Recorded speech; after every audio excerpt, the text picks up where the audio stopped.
Welcome back. This is The Full View on SABC News. Thank you so much for joining us. Now, the annual Judicial Service Commission's report has revealed that the number of misconduct complaints against Constitutional Court judges increased by 1,500% in the past year alone. Surely, this is a cause for concern, and we ask what could have possibly be behind this.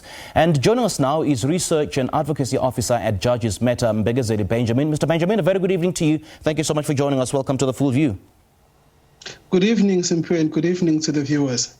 This is utterly embarrassing, to say the least, isn't it? I mean, what does it mean for the country's judicial system?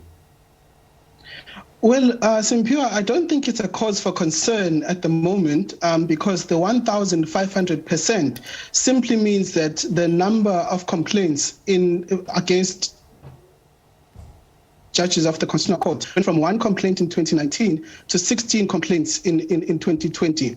That is, it comes from a low base, so that's why the percentage is so high.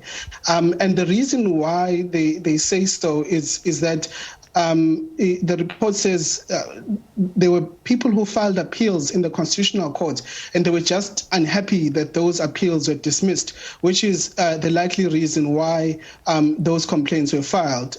We imagine there are other reasons, but we don't think at this point it's a cause for concern. Well, let's talk about the nature of these complaints, and I suppose we also need to touch on the issue of managing judges and holding them accountable. But isn't it time, Mbekezeli, that we know how that works and also to have a system which works?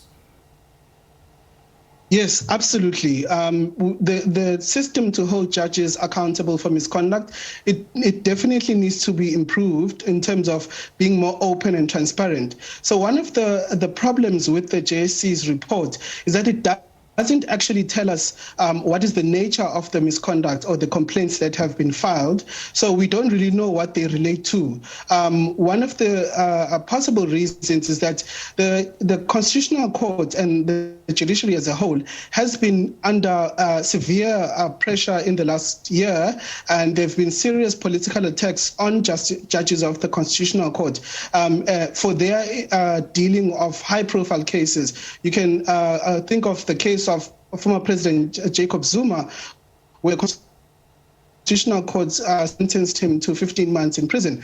Some people were unhappy about that, and that's the reason why they filed complaints. Those kinds of complaints are frivolous and they have no merit whatsoever.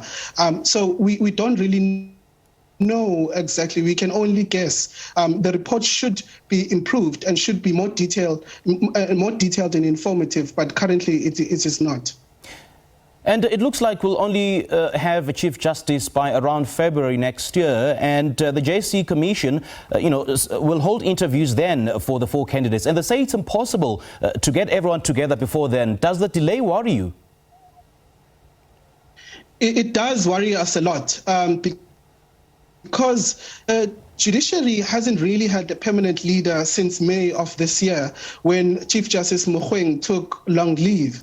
So that means there hasn't been a top judge who's been permanently in the seat and who's there to manage the judiciary for well over 6 months. And now that delay is going to go on until next year when the Judicial Service Commission sits for interviews. We believe there was no reason for the Judicial Service Commission to leave it until this late. They could have understood that it was an urgent national duty, and they could have quickly convened members of parliament, lawyers and judges to sit and interview the candidates for Chief Justice, and also to ensure that the Chief Justice is appointed before the end of the year. All right, Mr. Benjamin, thank you so much for joining us. We do appreciate your time. All right, that was Mbekezeli Benjamin, Research and Advocacy Officer at Judges Meta.